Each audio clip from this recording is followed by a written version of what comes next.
All right, so today we are diving into the aftermath of that ceasefire between Israel and Hamas in Gaza.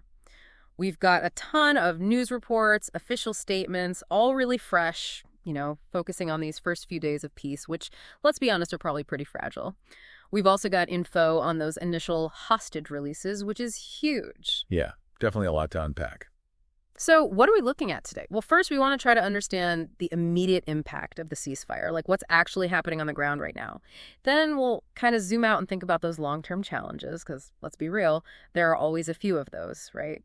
And in the end, we'll try to figure out what this kind of shaky peace, what it means for people on both sides. Sounds like a plan. One thing that jumped out at me from all these reports was the silence. I mean, after 15 months of constant fighting, there's this, it's almost eerie, this quiet hanging over Gaza and Israel. It's kind of hard to wrap your head around. Yeah, it's a massive change for sure. But we have to remember, this quiet, this ceasefire, it's just the very first step in what's going to be a long and honestly probably pretty bumpy road. Totally. It's easy to get caught up in the moment and think, oh, it's over. But it's really just the beginning.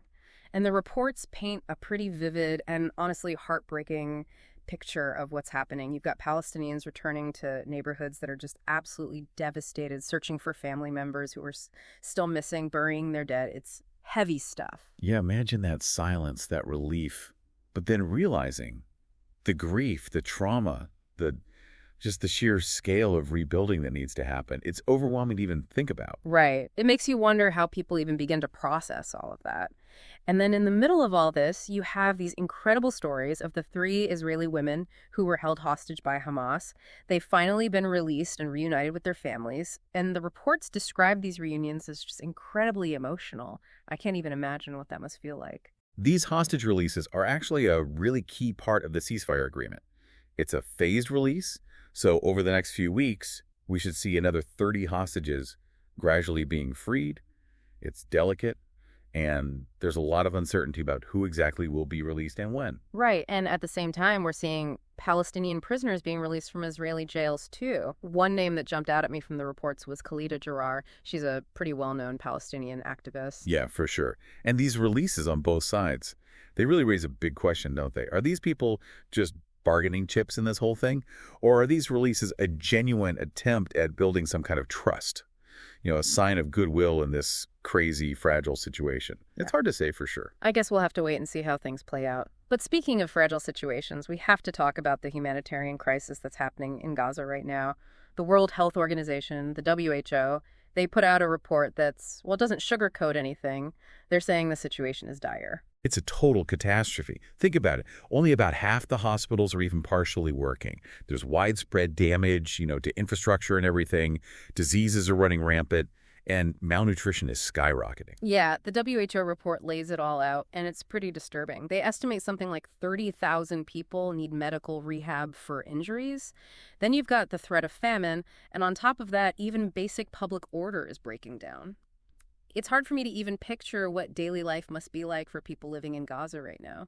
I mean, imagine living through 15 months of war, constant fear, and then facing this level of devastation. It's almost impossible to comprehend. But amidst all of this, there is a little bit of hope. The WHO is working on this 60-day plan to try and rebuild Gaza's healthcare system. It's a huge task, and there's no guarantee it'll work, but at least it's a start. It is a start. Every little bit helps, right? Mm-hmm. But while we're holding on to that hope, there are these reminders about just how unsteady this peace really is. Some reports mention ongoing tension in the region, Israel's striking Hezbollah targets in Lebanon, there's continued military activity in Syria, and of course that always present standoff with Iran. It feels like everything's ready to explode. And these events, they really show us how complicated this whole geopolitical situation is. Even with this ceasefire in Gaza, there are all these other conflicts just simmering beneath the surface, and any one of them could blow up and throw the whole region back into chaos. It's a delicate balance, to say the least. Yeah, it really is. We talk about these moments of hope, these glimmers, but then you see those headlines, right? Israel hitting Hezbollah targets in Lebanon, things heating up in Syria.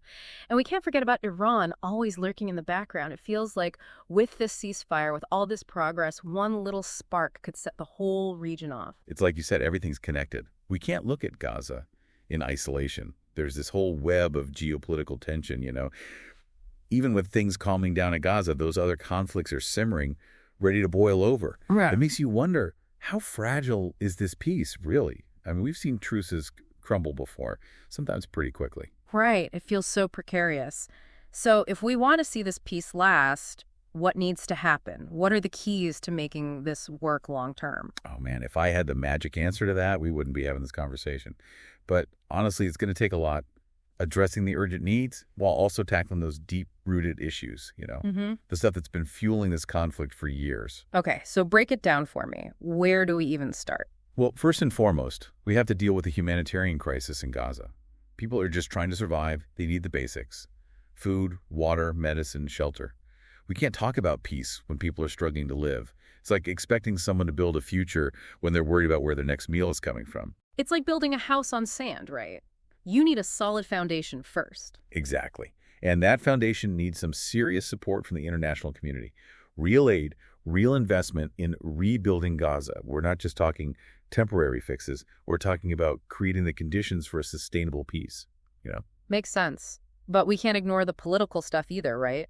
Those issues are at the heart of this conflict, and they need to be addressed if we want real, lasting change. You're absolutely right. We can't just put a Band-Aid on this and hope it goes away. We need those tough conversations, the ones about Jerusalem, about Palestinian refugees, about Israeli settlements. It's all connected, and it's all going to require dialogue, compromise, and a commitment to finding solutions that actually work for everyone involved. Honestly, it feels kind of overwhelming. How do we even begin to untangle something that's been so knotted for decades? Well, I think it starts with a shift in mindset. We have to remember there's humanity on all sides. Move away from that us versus them thinking and see each other as people with real concerns and real hopes. It's about listening with empathy, understanding the history, and finding ways to build trust where there hasn't been any for a long, long time. That's got to be tough, especially after so many years of animosity and violence. Oh, it's not easy, that's for sure. But it's the only way forward. We have to be willing to let go of the past, to get uncomfortable, and to really commit to this process of, healing and reconciliation. We got to move beyond that zero-sum game that's been trapping this region in a cycle of violence for, well, far too long. So how do we do that? What are the actual steps we can take to make this happen? Well, first things first, we need to make sure this ceasefire holds and that everyone follows through on what they agreed to. That includes releasing those hostages and prisoners, remember. It's a small step, but it builds trust and it sets a precedent for cooperation. Hopefully that can create some momentum for progress on the bigger issues. And looking ahead, what's the end goal here? What does a successful outcome look like? The ultimate goal, a lot of people would say, is a two-state solution. A future where Israelis and Palestinians can live side by side, peacefully, in their own independent states. It means accepting that both sides have legitimate claims, and that compromise is going to be necessary. Sharing land, sharing resources, respecting each other's sovereignty, and working together to build a shared future, a future where everyone can actually thrive. We hear about this two-state solution a lot, but it always seems so out of reach. What's standing in the way? What are the biggest obstacles to actually making this happen? There are a lot of roadblocks, some internal, some external. Internally, both Israeli and Palestinian societies are pretty divided. You have hardliners on the Israeli side who see any concessions as a threat, the threat to their security and identity. And on the Palestinian side, there's that split between Fatah and Hamas, which makes it hard for them to present a united front in negotiations. And what about those external challenges? Well, you've got regional players like Iran and Hezbollah, each with their own agenda. They might not be interested in seeing a peaceful resolution, if it doesn't align with their goals. And then there's the international community. Honestly, they haven't always been that effective in mediating this conflict. If we want real progress, there needs to be more coordination, a more unified approach. It's complex, right? It feels like a tangled mess, all these issues overlapping, no easy answers. It can feel kind of overwhelming, even hopeless at times. And that's why it's so important to stay engaged. We can't just give in to that feeling of hopelessness. The more we understand the nuances, the more equipped we are to contribute to finding real solutions. And remember, every little bit counts. Right. Every conversation, every effort to learn, every attempt to build understanding, it all adds up. It's about rejecting the status quo and believing that a different future is possible. But at the end of the day, it's about people, right? Real people whose lives have been shattered by this conflict. Exactly. And they're the ones who have to pick up the pieces, rebuild their lives, their homes, their communities. Right. They have to find a way to move forward, to heal, to find hope. And that's not easy, especially when you're talking about the psychological toll of war. We talk about the physical destruction, the humanitarian crisis, but what about those invisible scars? How do people cope with the trauma of living through years of war and violence? The psychological wounds run deep. They take time to heal, generations even. It's a collective trauma. This pervasive sense of fear, of insecurity that lingers long after the fighting stops.